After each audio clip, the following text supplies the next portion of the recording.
What if I told you that episode 8 of Dutton Ranch didn't just set up the season finale, it completely changed the future of Temple Ranch forever?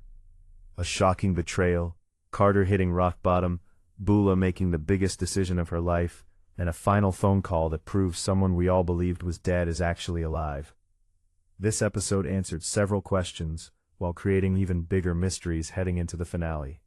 So today we're breaking down everything that happened in episode 8, explaining that shocking ending, uncovering the hidden details you may have missed, and talking about what it all means for the season finale. And as always, this video will contain full spoilers, so if you haven't watched episode 8 yet, now's your chance to turn back. Let's start with Carter, because emotionally, this was his episode. For the first time since arriving at the Dutton family, Carter truly looks lost. Ever since leaving Montana, nothing in his life has gone the way he expected. He lost his best friend Dwight, his relationship with Oriana has completely fallen apart, and despite everything Beth and Rip have done for him, he still doesn't feel like he belongs. After getting drunk during the Temple Ranch anniversary celebration, all of those emotions finally exploded. Carter doesn't want anyone telling him what his future should be. He wants to make his own decisions and build his own identity. The problem is that he has absolutely no idea what that identity actually is.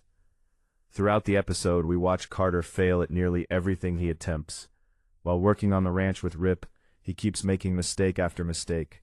Eventually, he falls off his horse, ending his workday in embarrassing fashion. It becomes obvious that Carter isn't focused on ranch work anymore, because his mind is somewhere else entirely. He's carrying guilt over Dwight's death, frustration over Oriana, confusion about his future, and anger toward the people who care about him the most. One of the saddest scenes comes when Carter returns to the exact location where Dwight was killed.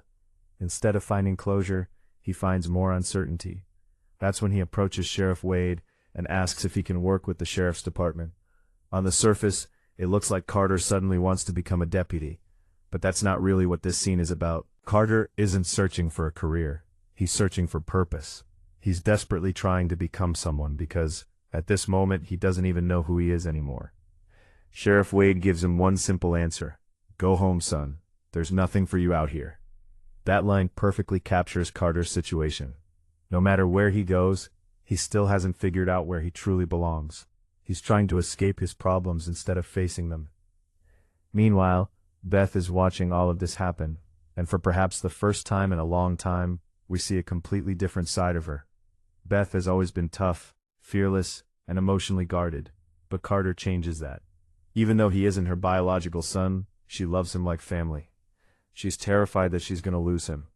After everything she's experienced in her own life, the last thing Beth wants is to fail someone she truly cares about.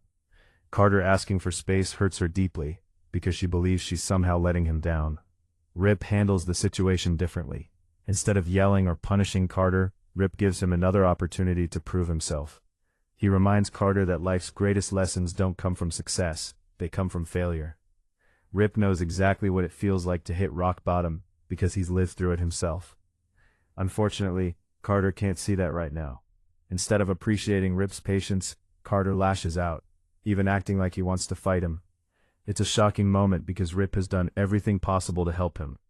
But that's exactly what makes this seem so realistic. Sometimes the people closest to us become the easiest targets for our pain. At the end of this storyline, Carter reaches a crossroads. He can either learn from his mistakes and grow into the man Beth and Rip believe he can become, or he can continue down a path that ultimately destroys him, just like Dwight. Now let's talk about Hain, because his storyline may have completely changed the future of Temple Ranch. For years, Hain believed he would eventually inherit the ranch. He dedicated his life to the Jackson family, believing his loyalty would eventually be rewarded. Instead, Beulah completely blindsides him by naming Robil as her successor. What's even worse is the explanation she gives. She tells Hain that he doesn't have Beth's killer instinct for business, and he isn't a true rancher like Rip. In other words, she tells him that he simply isn't good enough. Hearing those words from the woman he considered family completely breaks him. That's why Hain finally says something we've been expecting for weeks. He declares that the Jackson family is no longer his family. At that moment, every ounce of loyalty disappears. Knowing Robil is now standing between him and the ranch, Hain decides to fight back in the only way he can. He takes the murder weapon connected to Wes's death directly to Sheriff Wade, hoping the sheriff will finally arrest Robill and expose the truth. But Sheriff Wade refuses. Not because he doesn't believe Hain, because he understands exactly how dangerous the Jackson family has become. Whether Sheriff Wade is protecting himself or protecting Bula, one thing is clear: he isn't ready to move against Robill yet. However, he does keep the murder weapon, and that could become one of the biggest pieces of evidence in the finale. Instead of making an arrest today, Sheriff Wade now has leverage over everyone involved. Frustrated and completely alone, Hain drives away screaming into the darkness. Then comes the biggest surprise of the entire episode. He picks up his phone and calls his father, Mariano. The shocking part is that everyone believed Mariano had died years ago. That single phone call completely changes everything we've been told. So where has Mariano been? There are several possibilities. Maybe he's been hiding all this time. Maybe he's in prison after taking responsibility for another murder. Or maybe, and this seems increasingly likely, he's secretly running the illegal cattle smuggling operation between Mexico and the United States. If that's true, then Mariano has been controlling one of the biggest criminal operations connected to Temple Ranch without anyone realizing it. That revelation would explain why Bula previously lied about him being dead. It would also explain why she still secretly communicates with him. Now Hain has someone powerful on his side. If Mariano controls the Mexico operation, then Hain has the ability to completely destroy Robill's future before it even begins. Speaking of Bula, Episode 8 also shows us a woman who's finally exhausted. After suffering a heart attack, her priorities have changed forever. Instead of focusing on business, power, and protecting the ranch's 190-year legacy, she simply wants peace. She tells Everett she's tired. She doesn't want to spend the rest of her life worrying about Temple Ranch. She just wants to enjoy whatever time she has left. That's one of the main reasons she hands control over to Robill. Ironically, the very decision she believes will free her may actually destroy everything she spent her life protecting. Because Robill's leadership already appears to be creating enemies on every side.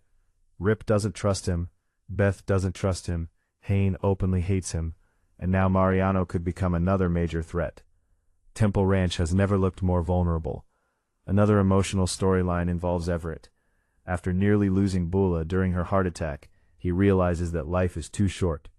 He literally takes her out of the hospital because he wants them to spend whatever time remains together instead of wasting it inside medical rooms. It's one of the few genuinely heartwarming moments in an episode filled with betrayal, anger, and uncertainty. Heading into the finale, there are still so many unanswered questions. Will Carter finally accept Beth and Rip as his true family? Will Hain completely betray Temple Ranch? What exactly has Mariano been doing all these years? Will Sheriff Wade eventually expose Robill? Could Rip become connected to Wes's murder because his fingerprints may still be on the weapon? And perhaps the biggest question of all, can Temple Ranch survive everything that's coming? Personally, I thought Episode 8 was a solid setup episode. It wasn't packed with non-stop action like Episodes 6 and 7, but it focused on emotional character development instead. Carter's storyline was incredibly well written.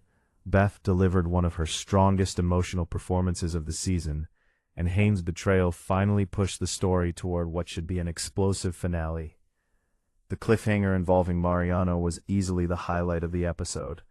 It's the kind of reveal that completely changes how we look at everything that happened before it. Now everything depends on the finale. If the writers successfully pay off these storylines, this could become one of the strongest Yellowstone spin-off seasons we've seen. But what do you think? Do you believe Mariano has secretly been running the Mexico operation this entire time? Was Bula right to choose Robill over Hain? And do you think Carter will finally accept Beth and Rip as his real family before it's too late? Let me know all of your theories down in the comments below. If you enjoyed this breakdown, don't forget to leave a like, subscribe to the channel, and turn on notifications so you don't miss our full breakdown of the season finale. Thanks for watching, and I'll see you in the next video.